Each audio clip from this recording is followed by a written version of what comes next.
Hello, I'm Ed Rabyd, otherwise known as the Rabyd Atheist, a former pastor turned atheist, now a compassionate anti-theist. Welcome to my channel.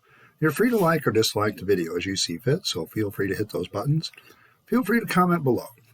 And I would appreciate that if you would subscribe to the channel and hit your notification bell for more content as it is released.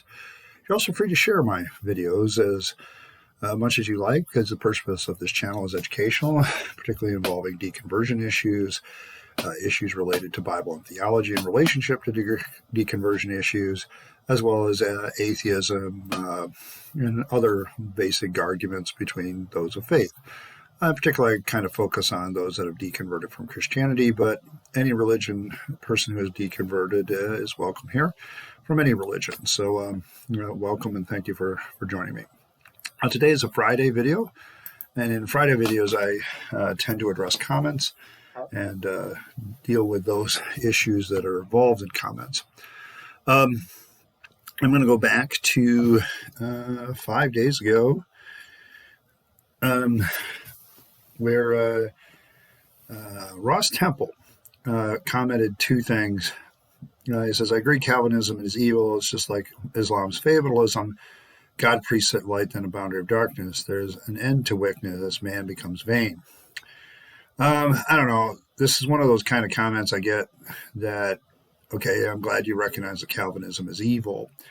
I'm going to tell you, though, that the rest of Christianity ain't much better, because you're basically saying that God out there, some weird way, simply picks people not on their merit, not on whether they're good people, not on whether they were loving people, but simply on whether they believe something. So I guess that's kind of my standpoint on it. He also said about that same time, Jesus Christ, Yeshua, HaShemishia, paid for everything to be redeemed. This is on my thing about confirmation bias, theology, religion, and politics.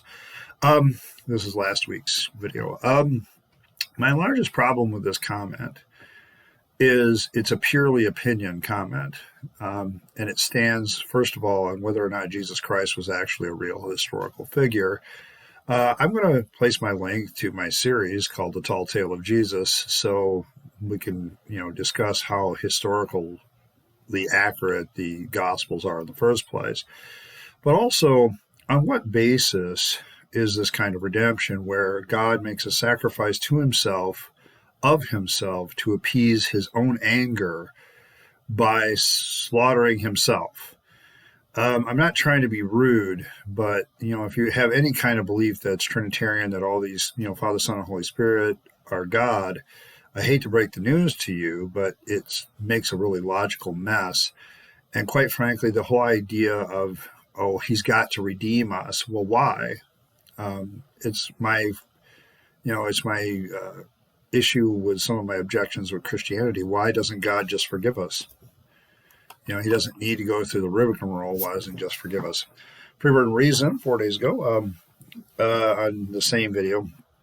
And the ink printed paper says he's concerned with the weave of our clothes. What happens to all the people after the day of crucifixion? How many years did it take to truly say the gospel was preached to all countries? Today is in print, but how many millions of lost souls never heard this salvation message? It's either the only way or it isn't. My mother has been told that she will not see her parents as they were not Christian. This has really upset my mother, that does believe in her own way. How cruel when your own son can tell you this, although he has no choice because of religious illness. It's a cruel mind shackling, intelligence changing religions and so on. I'm going to tell you one of the real tough parts of deconversion. Every once in a while, one of my former Christian people or one of my friends or one of my family will kind of insinuate, well, Dad, you're not going to be there, or, whatever. None of my kids have actually said that, but the idea is there, I think, in some of their heads. My response to that is this. If the roles were reversed, let's say one of my children decided to become apostate, and I still believed, and I get to heaven, and I find out that one of my children is roasting in hell, I would do everything in my power before the throne of Almighty God to get them out. And if God doesn't honor my request as a loving father, I would say that he's a pretty evil piece of shit God. Okay? I'm sorry, the whole issue of heaven is more problematic to me than hell. I can understand where we want evildoers to go to places where they're punished, but heaven makes no sense to me, where good people, despite the fact they're good, can still end up in hell because they simply don't believe. Also, in heaven, what the hell are we going to do all that time? I hate to say it, but I agree with a lot of people that make this statement: forever is a long damn time, and eventually you're going to get bored, just bored of existing. You're just going to want it to end, and I'm sorry, when I look at the whole desire for eternal life, that's all it really is. It's we're trying to find some way, to eat the tree of life, go to the fountain of youth, whatever it is. We're trying to stave off death because we're afraid of it. The problem is death comes for all of us. As an atheist, I don't fear death as much as I do as a Christian, because I know it's the end. There's no judgment. There's no reward to gain. There's no hell to shun. And so I attempt to live this life as best I can. I think, Freebird, you really hit on something there, because, other things begin to go into force. Christian Black, 3 days ago on the same video, week 939. This is a discussion where he asked me if I claim to be an atheist, and that there's no creator or deity responsible for existence. And I said, yes, I did. But why don't you believe in a creator? Why don't I believe in such a creator? The lack of sufficient evidence for such a creator. If such proof was provided, I would change back. I would. I mean, if somebody could prove to me empirically that a creator did exist, there's really good books out there by atheists about how design is simply subjective, and whether one sees design in the universe or not is purely a subjective opinion. There's this great watchmaker fallacy, in my opinion, that exists. Okay, it's not, you don't need that kind of thing to go forward. So how do I believe things came into being? I don't really believe anything that came into being. My issue is, as far as I can tell, energy is just always changing. If the axiom energy is neither created nor destroyed, I'm not really sure that's true anymore, but I think it can transfer one to the other. And I think, what exists simply exists. Well, where'd it come from? Why does it have to come from anywhere? I think you have to prove that it needs to come from somewhere, and it needs to be created or it wouldn't exist, and I haven't really done that. To me, when you look at cosmology, I think, from my perspective, I think the more I look at cosmology and the Big Bang Theory, that one of the reasons I tossed out my faith is because for years Christians would tell me the atheists and, evolutionists didn't have good answers to these questions. And then I would go and I would look at the Big Bang Theory, and I said, well, you know what? Damn, if this doesn't make a lot of sense. Given the actual data that we've collected about the universe, it does make a lot of sense. Now, with more data, it could change, alter, be different. But at current present thing, there's a lot of proof of this. Abiogenesis, the idea of life coming from non-life, doesn't seem all that really weird, really, when you think about it, because it almost seems inevitable under certain conditions. It's just very rare for those conditions to exist. And then, of course, evolution is, changes in allele frequency over time. The argument from design really falls apart when you look at some of the quote-unquote designs that God has come up with. In human beings, it's a mess. The fact that we breathe and eat through the same orifice is not actually good intelligent design, because you can literally choke yourself to death while you're eating. Certain things just don't really work all that well. Our backs, for instance, if they're such intelligent design, why are they almost from birth destined to fail? Sooner or later, you're going to have back problems because it's just not good design. Our hips, other things. There's other very true vestigial organs that just disappear. I'm not saying all this to make a point to prove my case, but simply to put that I do have a good cosmology, a good sense of where life and stuff really originated. And then on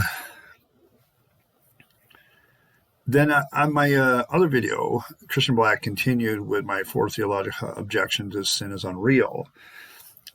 He said that nothing except the Bible and preachers show that there is sin. I'm afraid you're mistaken. You have a natural desire for justice. Okay, I'm going to stop right there. Just because somebody has, that doesn't prove sin. Sin is a very specific thing. And a lot of people say, oh, well, there's evil in the world, there's sin. No. The idea of sin as presented in the Bible is not only that there's evil in the world, but that evil is a direct consequence of disobedience to God and therefore a punishment by God. There's a lot of things for you to prove, okay? Whenever you watch a movie, there's a bad guy in the film who's really bad. You have a desire of the bad guy to be eliminated and the good guy to win. An interesting thing about human desire is for the justice that we desire, yet we fail to do so.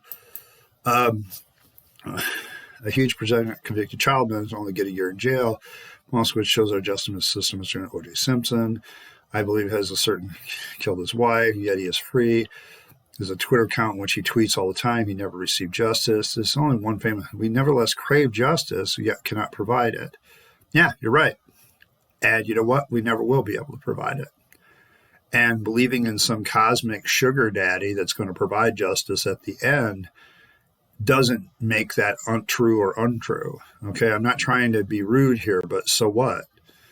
Okay, the fact that we all have a desire for justice doesn't necessarily prove that there's a final justice giver. Okay, those are two completely different things. I miss the mark. Humans very often do not have accurate aim. But anyways, there's laws of physics, nature, violate gravity being one. And if I can get away with it, I don't get away with it, but instead of gravely injured or cured. Once again, that's physics. That's not a proof of God. I cannot violate the laws of nature. There are consequences. If I jump out of an airplane or because of an accident, I believe that my flapping arms could safely reach the ground, I would be wrong. I have to release the parachute, and I trust that with the parachute, I will live and reach the ground safely. There's so much more. But there's sin. Okay, none of these, you have just made a very incredible logical leap. That's gravity. I don't need a God to realize that there's consequences for doing certain actions in life. The claim of sin, okay, my answer was just because evil and consequences exist, it does not follow that this is a result of sin. And I'm going to say that again. There's an alternative, so you have to prove your claim is the correct one. I'm getting kind of away from this but I really need to harp this home. Sin is a claim made only by the Bible, which is not only a consequence exists, but that those consequences are a result of offending God. It is last part for which you have no proof outside the Bible. It is, to be blunt, an argument from ignorance. The challenge for the believer is to prove sin's empirical existence involves proving that there is a God in the first place, and secondly, that the consequences in this life are a direct result of displeasing God. You have to connect the dots there. In so doing, you cannot use the Bible to prove both. Instead, you must use empirical evidence to do so, and that is outside the Bible. And the problem is when you turn to empirical to prove that there are consequences, and these consequences are the direct result of offending God or any God, it's this last part that falls apart, okay? Because I can say, yeah, I fall out of an airplane, I die. That's gravity. That's not God bringing consequences. Our desire for justice, we are a social species. When people violate the rules of a social species, this is seen in animals that are social too. If one member of a pack of wolves violates the rules of the pack, the other wolves will ostracize that until they make it up or whatever. You see this in birds. You see this in a lot of different animals. It's not just unique to humans. There's also in this argument a comment about wanting to contact me directly. I don't do that, just for the record.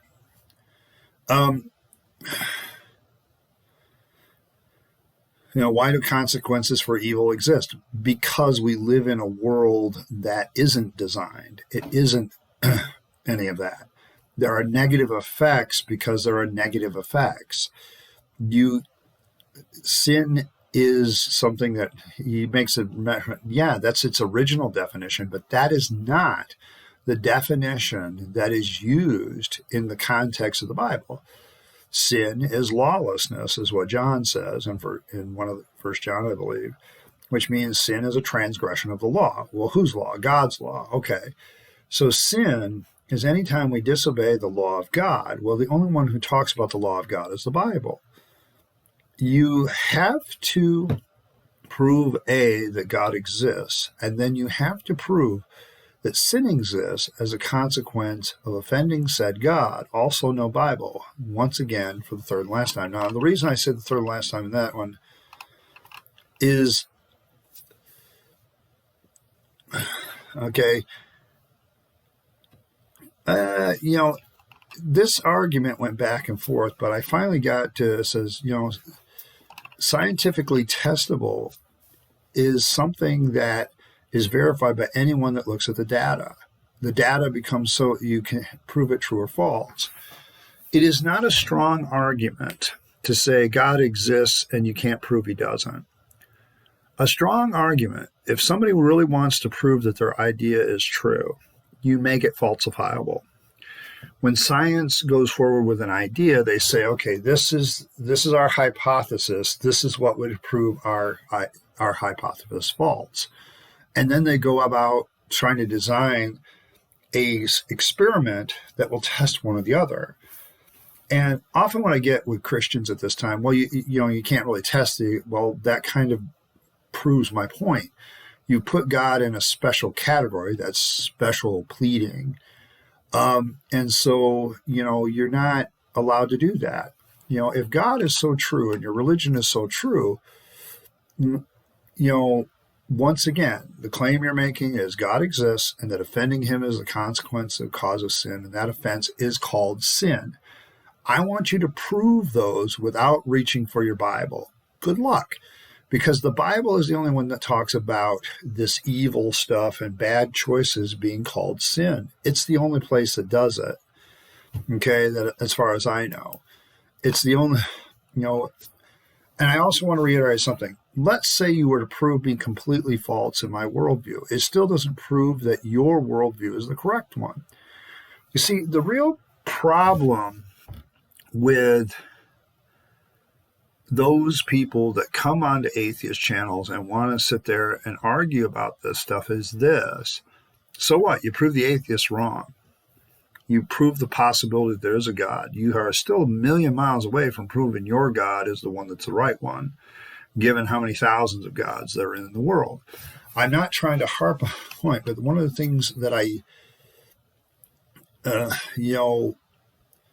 get into with this stuff is that I don't have the time anymore for somebody to come on my channel and sit there and say, evil proves sin. No, evil just proves that bad things happen. You have to understand, I'm not going to sit there and say, okay, well, hooray, you proved me wrong. What I'm going to tell you is you haven't proven your point. You have not proven that A, God exists, that B, the Bible is indeed his word, and that you still have to say, okay, what outside of the Bible proves that this God, the reason we have suffering and evil in the world, if that was true, then every disease would have a little signature God's mark, this is a consequence for sin, but it doesn't have that. Religious people so often allow themselves to feel like they have a right to judge people in sin. Thank God Jesus in John 8, Jesus in Matthew 7, and the fact that we learn in Jesus that God is not about condemning people for their sin at all. He even says, neither do I condemn you. All right, well, then why do people go to hell? Or why are people annihilated? That seems to be a pretty harsh condemnation, and Jesus is the one that's going to make that judgment call. It's he himself in one of the Gospels that says, I will be the one separating his people like the sheep from the goats. Now, I'm going to have to reiterate, quoting Bible verses don't mean shit to me, okay? I know that sounds harsh, but no, it doesn't mean crap to me, okay? Because I recognize the Bible for what it is. It's just another book of ancient mythology. And unfortunately, it's this book of ancient mythology that people so closely adhere to these days. But, to sit there and say that Jesus doesn't condemn anybody, well, sure as hell he does. He says that in the end times, he will be the one dividing the sheep from the goats. He says that himself. If you believe that the story is accurate, well, the people that are the goats end up condemned. I'm sorry, being thrown into hell forever, being condemned forever, being annihilated forever, while other people get to go in simply because they believed in Jesus. That's pretty condemning. And I'm sorry, once again, I'm going to refer you to a video of mine. I ask you to go back to the Rabyd Atheist Introductory Video 2.0, watch it through, and just understand that I mean all this, okay? Don't bore me. I've heard all these arguments before. What I'm really looking forward for is somebody to come up with something new. And the reason I am very confident in this assertion is even creationists haven't come up with something new since like 2006. They're on full defensive mode. I haven't seen them propose anything. If creationism was true, they would be able to come up with hypotheses, do all this other stuff. If sin existed, you would be able to set up a scientific experiment and prove that it exists. And you would make that experience falsifiable, like we hypothesize that sin exists, and we can prove this by doing X, Y, and Z. If no X, Y, and Z, then sin doesn't exist. That would be a stronger argument if you could prove it, but you don't do that. My real problem, okay, Christian Black, is this. You seem to be very doggedly determined to kind of, talk to me about these things. And I understand that from your perspective, you think that you're doing it from compassion. Allow me to compassionately tell you something. I spent 20 years as a minister. I preached the Bible. I have degrees in Bible and theology. I have read the book cover to cover at least 7 or 8 times. Okay? And it was this constant study of the Bible that turned me into an atheist, because I realized a book this flawed could not be written by a God. The more you study it, the more the flaws become evident. And so there you have it. My new introductory video, I felt, just an explanation, I feel like I really needed to do that. The channel's changed enough where I'm like, yeah, we need something new. And so I wrote that. Freebird of Reason said it's nice to be a church of free thinkers. I use the word church in quotes. Although I will have to say that the word church is stolen by the Bible. It's Greek for assembly. So it's a group gathered for a common purpose. And basically the Bible writers. There's one other comment I received. I immediately knew that it was kind of spamish because I received this comment on my interview, and it's all about the end of the world and all this other crap. I'm going to be blunt. One thing that I don't bother in my deconversion, one I think is really awesome about my deconversion, is I don't believe all this doom and gloom bullshit about the end of the world with Revelation and all the rest of it. It's all gone, and I just don't have to deal with it. And you know what? I'm just good with that. I don't know. I'm just kind of done with it. The fact that this comment would come upon me on my Rabyd Atheist Introductory Video 2.0, where I explain who I am, tell them the rules, tell them, and all of a sudden you're quoting Bible verses, you're quoting all this stuff at me. No, you haven't proven your point. Okay, give me some empirical evidence that God exists. Give me some empirical evidence that the Bible is His word. Give me some empirical evidence that sin exists, and give me some empirical evidence that somehow God needs Jesus to forgive us. Give me empirical evidence that heaven and hell exist, or annihilation exists. Give me some empirical evidence of life after death. Go on. Because until you do, all you're really doing is spouting an opinion, and you might just be making stuff up in your head because it gives you comfort.